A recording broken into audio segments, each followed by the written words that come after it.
so small in our bed. I'm tired of feeling I'm high on believing.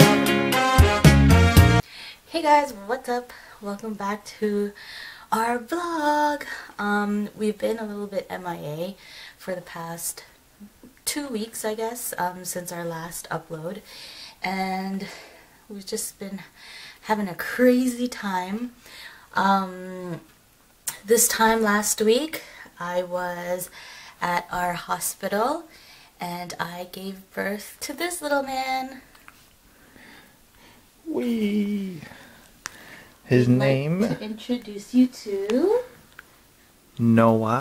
So last week, he's not actually due until February 26th. So he was born at 38 weeks plus 3 days. And I broke my water on February 13th, the day before Valentine's Day. So my water broke February 13th, and basically we were kind of in and out of the hospital that day because I didn't really know what was going on. I had asked Jordan to look to see what the heck was going on in my nether regions, but basically I wasn't admitted to the hospital until February 14th at around 8 o'clock p.m. And because I hadn't been contracting yet, but my water had already broken for almost 31 hours, they had to induce labor. So once Ernan's water broke on Friday at 1:30, we went into the hospital like you should, and basically we asked them, what's going on? Is this her water breaking? And they tested her, and they actually felt the baby's head, and they said, you're 2 centimeters dilated, but we don't have any space in the hospital, so go home. What hospital has no room? Exactly. It just shows you what kind of rural town we're living in. And I know. And we ended up going home, and we came home that night again. Did we come back that night? Yeah, we did. We came back that night, and again, they said your water did definitely break. There's no more water. Go home because we're still full. We'll call you back tomorrow at 8 o'clock, which at that point would have almost made it 24 hours. Basically, go home and contract. Yeah. So Erden wasn't contracting on her own, so we're just kind of sitting here. The next day, Saturday, Valentine's Day, we're kind of sitting. We're sitting. We ended up calling them 1 o'clock, and then... No, first at 8 o'clock. First at 8, again, no room. Then we called them at 1:30, and Ernan's saying there's a little bit of blood, there's this and that. They said come back at 7 o'clock. So when we did come back at 7 o'clock, we were so used to getting sent home that we didn't even, tidy up the house. Sorry, babe, sorry to interrupt, but I actually had called at 11:30, 12 o'clock, because when I went to the washroom, I noticed that there was some bloody discharge, and it was bright red. So I had called them, and I was like, okay, well, I called them, and they're like, oh, what's your last name, blah, blah, blah, blah, blah. And they're like, oh yeah, come back at come for your assessment at 1:30. I was like, okay, but I'm actively there's bright red blood as discharge. And so I guess that kind of freaked them out. So they told me, okay, come back now.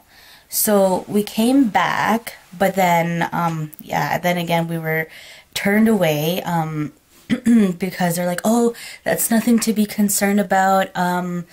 And basically both Jordan and I were telling the doctor that, yeah, it's something that we're concerned about because how long can a baby be inside, without amniotic fluid, right? And she noticed that Jordan and I were we weren't freaking out per se, but we were just we had a worried look on our face. So she said, okay, for your peace of mind, come back at 7 o'clock. So, yeah, So we came back, and like I was saying, we didn't clean up the house because, again, we thought we were going to get turned back. They made us go to this little waiting room where all the family are for, the other patients there delivering, and we're sitting there, and I ended up calling 3 different hospitals saying, can we just come to your hospital and deliver there? And they basically said that this hospital has to transfer our files, and they were refusing to do that for some reason. Anyways, the nurse came by, said, okay, we're going to induce, and it all kind of started from there. And We'll add some clips of that night. Like, I think Jordan took some videos of me while I was having a contraction. We'll add some pictures of how I felt at the beginning of my contractions, and how I felt like, I think he only took one video of how I felt like when the contractions were getting like real. I did end up getting an epidural. At one point, I just couldn't take it anymore, and they were actually surprised how long I waited until I asked for my epidural. And when I did get it, the anesthesiologist was a jerk, and I don't know, like, I guess he couldn't see how tall I actually was, but the position that they have you go into wasn't conducive to my height or to my belly or to the fact that I was contracting like every 1 to 2 minutes. Like, I think he needed to stop a couple of times because I was contracting. Like, I didn't actually know how far dilated along I was before I got the epidural, but yeah, but he was like a douche. And but my nurse was amazing, like, the whole time. And so I don't really know the happenings after the epidural because I was like in and out. So I'm going to have Jordan tell you because he was like fully aware.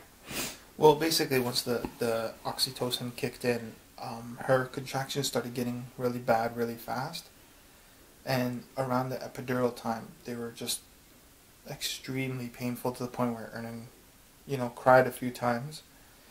And like she said, the anesthetologist, or whatever the hell they're called, he was kind of a jerk because Ernan didn't get to see his face and his reactions and the way he just handled the whole situation. But I was kind of looking directly at him, and he was kicking chairs out of the way, he was throwing stuff on the floor, he was cursing, and he was just rolling his eyes constantly. It was just extremely unprofessional, and the moment no bedside manners. Yeah, the moment he left, it was just, thank God, because see, I never want to see you again. The contractions got really bad, and basically, to make the kind of delivery part short, the long story short, is Ernan's pelvis didn't expand, and this boy was a little too big. Basically, I had my mom's problem. I had told the doctor that my mom, I guess she didn't remember or she didn't read my chart, but I did tell them that I was a C-section baby because my mom's pelvis was too narrow for me. And I guess it was the same thing for Noah. He was just, I guess, too big for me to give birth the natural way. So she ended up pushing for 2 hours when she was dilated. Super stretch. 2 hours when she was dilated, and if there's the bone here and Noah's head, it basically kept popping out and then back in, popping out and then back in, and and to make matters worse, we found out after he was delivered that he was actually coming out of on this side, so his head was a little sideways. He had a side cone head. So after pushing, Ernan obviously was in a lot of pain, and the doctor finally said that there's nothing that they can do. She won't be able to deliver vaginally, and we had an emergency C-section. Because of him not being able to come up. It's too big, and the pelvis not being big enough. And because I had a fever of 39.5. Oh, that's right. So that was another big piece of the story. She ended up developing a fever, 39.5, which is extremely common when you have an amniotic fluid break and you wait longer than 18 hours. And we waited 31 hours at that point. So, they ended up taking her to the C-section, and they put me aside while they prepped her, brought me in, and she was kind of just laying there, I'm sure you guys have seen what C-sections look like. And I kind of tried to cheer her up. At that point, I was like an emotional wreck too, because seeing my wife go through all that pain, and it was brutal. And I tried to cheer her up a little bit, crack a few jokes, made her smile a few times. And then they started, and she basically was laying there and moving around. We're like, what the heck? And then we just heard this cry. Both of us looked at each other, and lo and behold, we saw this little guy get pulled out. And they placed him on, and they asked me to come take some pictures. And what was weird was the way to Noah was blocked with all these wires and cables and all this stuff. And I kind of had this moment where I was like, do I step over them or do I unplug something and kill my wife? And they're like, go around. So I was fully exposed to what Ernan looked like, but I chose not to look, you know, because I don't want to see my wife like that. So I walked around, didn't look at her, went to see Noah, took some pictures. You changed his diaper. You put on his first diaper. I put on his first diaper. It was done really bad. It had to be redone. And we basically walked him back to mom. Let Ernan have a little bit of, you know, kind of FaceTime with him. And then he was whisked away. Then he was whisked away, and that's kind of the where it all kind of goes downhill for us. Basically, because he had apparently developed a fever after, like, he had a fever, basically, inside of me and outside of me. And remember, this whole fever thing started with the fluid being broken for that long. So keep that in mind. That's the whole beginning stage of all of this that I'm about to tell you guys. So once they're sewing up Ernan, they take me to this room where they're cleaning him up. They kind of weigh him. They let me take the pictures of the scale. And this pediatrician comes out of nowhere, and he starts talking to me. So I'm kind of like a little scattered brain, you know. My mind's thinking on Ernan, and then thinking on baby, and then now this guy's trying to talk to me. And he's basically saying that because the baby developed a fever, they're going to put him on antibiotics. And because he's going to be put on antibiotics, this hospital, this little one that was full, does not have the sufficient staffing or sufficient trained nurses to handle a baby that has to be on antibiotics. And like a special care nurse. So he basically ends up telling me that he's going to have to get transported to another hospital. So once they tell me that, I was kind of freaking out. I'm like, okay, where the hell are you taking my baby? And they were like, okay, we're going to start the IV line soon. And I said, no, stop everything. I said, before you do anything to him, let's take him to his mom and let her have some time with him. Because basically what they wanted to do was start an IV line, keep him there until the team came to grab him, and then take him to another hospital. So Erdan wouldn't even see him at all. So we ended up going to see Erdan for half an hour. The parents came, my brother was there, everybody saw him, and then they basically took him away. And they bled him for almost every single leg, every single arm. No. And basically, everyone was able to see Noah because he was like in like a incubator, but it was like open, right? So everyone was able to see Noah except me. I probably, in the operating room, I was able to just like, give him a kiss, say happy birthday. We took a family shot of each other. And then when they brought me back to labor and assessment, like where you go to get assessed, that's when Jordan was saying he fought for Noah to come and do like skin to skin on me, for however long. I think it was like max 15 minutes. He was just on my chest and we just had a moment, and then they took him away again. And after that, I don't think I saw him for a couple more hours, and it was like literally 15 minutes at a time. And then and all those moments were because basically I fought with the nurse.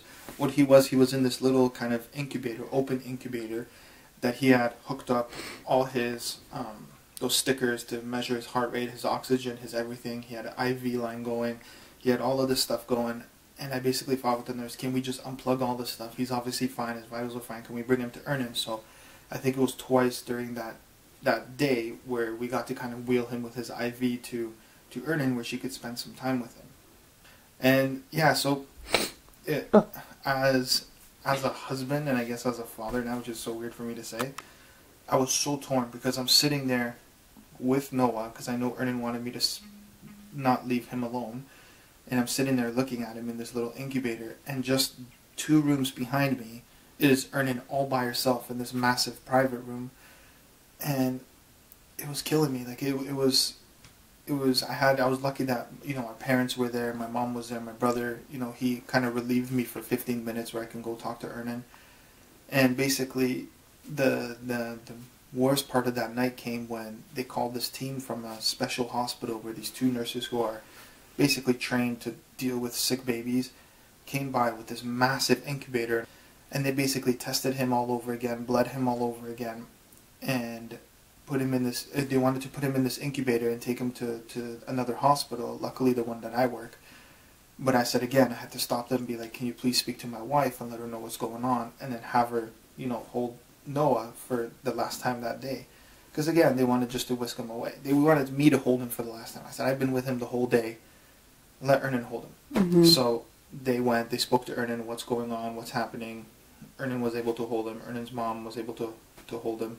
My dad was able to see him as well. Like, Yeah. they made it just on time. Because the plan was if I was staying at this hospital, my mom would spend the night with me.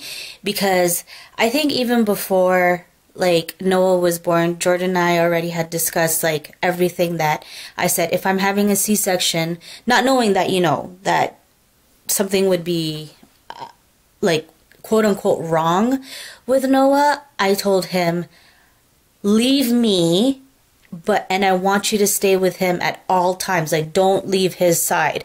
Because, you know, it's not nice for a baby to, like, be in this environment and, like, not hear the voice that you've been hearing for the last 9 months. So I told him, whatever happens, you need to stay with him. So yeah, so like I was saying, my parents just made it on time because I told my mom, come for like 8 o'clock, 8 or 9 o'clock, and then sleep with me, right? Basically. So they made it just on time. My dad was able to say goodbye to Noah when he was still in the special care unit, and then he had left. And then when it was finally time for Noah and Jordan to go, they let me hold him for a while. I let my mom say goodbye to him, and they were off. Like, probably 9:30, they were gone. And I was just like, okay, like, when am I going? Like, I kept asking the nurse, is there anything for me? Like, you know, can I go? And they're like, no, the earliest you can go there is sometime tomorrow. And that was February 16th. So yeah, so the whole night, it was like, for me, it was torture, but I was so exhausted and probably drugged up that I was in and out of it anyways. So when I was, like, lucid or alert, I was like, oh, this sucks. But then, like, I'd fall back asleep after 2 seconds. Like, I was just so in and out of things. And my mom was, like, really awesome, just trying to, like, get my mind off of things. And she would talk about, like, you know, Candy Crush or something like that, and be just, like, really, really supportive so that I wouldn't, like, be all, like, get into, like, postpartum depression, right? Because your baby's taken away from you. You probably saw it for max 1 hour from the time you gave birth. So, yeah. Continue. So basically, oh geez, sorry, buddy. So basically, like I said, I work in that hospital where they were taking him. So I quickly drove there. I ended up beating the actual ambulance there, which kind of says how fast I was going. And I wasn't allowed to travel with him in the ambulance, if anybody's wondering. But I got there and rushed over to the special care nursery. And basically, while I got there, I asked the nurse if he's here yet. She said no. They closed the door, and I turned around, and they were just coming in the stretcher. So they basically ended up settling him in, and I hate doing this, but I ended up playing my cards and flashing my badge and saying I work there, and I know they have nowhere for me to sleep. So they were kind of saying that, sorry, but you might end up having to go home. But I was thinking of all the waiting rooms in the hospital and which one I should pick to be close to him where I can just sleep, because I didn't want to go home. And luckily enough, the nurses were nice enough to give me one of the rooms, which was right across the special care nursery in Matchall, because I worked there. So I ended up getting a bed kind of all to myself, and it was really nice of them, super nice. The nurses were extremely nice. Ended up falling asleep around 12 o'clock, again, just from pure exhaustion. And I knew that he was in good care. Like, these are trained nurses to deal with. You know, Noah was pretty much the healthiest baby there. Like, there was preemies born in 20 plus weeks. You know, there was just all sorts of, you know, sick babies that had it so much worse than Noah. And I thought, you know, the thing that killed me was I got to do his first feed. I got to do his first, you know, real diaper changes. I got to do the first burping. I got to rock him to sleep. I got to do all of the stuff that I think a mother should do with their child. But I got to do it first. And basically went to sleep that night, woke up, spent some time with him, came for his feedings, kind of watched him, you know, squirm around, made some eye contact, held him, did some skin to skin. And all this time I was still at the other hospital, but Jordan kept like sending pictures to me so that like just to keep your spirits up, right? Like anything that any little poo that he made, any noise that he would make, anything that he would do that I know Ernan would love to see. I took a picture, or I texted her. I said, hey, you know, he's doing this, he's doing that. You know, he's happy, he's safe, he's this. And then there was a point where Ernan stopped texting me. And I thought, she's probably on her way. At 11 o'clock, the transfer team came, got me, and basically brought me to where my boys were. And they were giving reports saying, oh, how does she transfer, blah, blah, blah, blah, blah, blah. And basically they were all surprised that I was like up and about and walking around and had all like this energy. And like I said, it was probably just adrenaline. It was just the fact that I was, you know, coming to see my son, you know, coming to see my husband, and just being a family, finally. So I'm walking around, and all the nurses were surprised. They're like, holy, like, you're walking, you're up and about, that's crazy. And you just had like a C-section. And I was like, yeah, it's like, I don't know what came over me, but later on, probably like 3 hours later, I was like, I need something for pain. That first night was rough. We didn't have any nurses or any help with us. It was basically him and I. However, the nurse did help me when I was breastfeeding and showing me, like, you know, different techniques, how he latches. And that same nurse actually found out something. That he is he was tongue-tied. So, like me, yeah, I know. Like the people who don't know what that is the kind of ligament under your tongue. Imagine the tip of your tongue being attached to the bottom of your mouth. So your tongue would be stuck to the bottom of your mouth, and you basically end up talking like this, because you wouldn't be able to lift his tongue. So they ended up cutting it. Luckily for us, the doctor who was on, the pediatrician, was one of the specialists who knows how to get rid of this thing. Only one of two of, I think, 8 pediatricians know how to do this, and it just happened to be on the day that we were getting discharged. And he kind of slipped it. He said it was a lot longer than he presumed. He thought it was 3 millimeters, which is on average, but Noah's was about 7 to 8 millimeters long. But he's all tongue-tied now, and we didn't even notice that he wasn't sticking out his tongue and stuff, but he is now.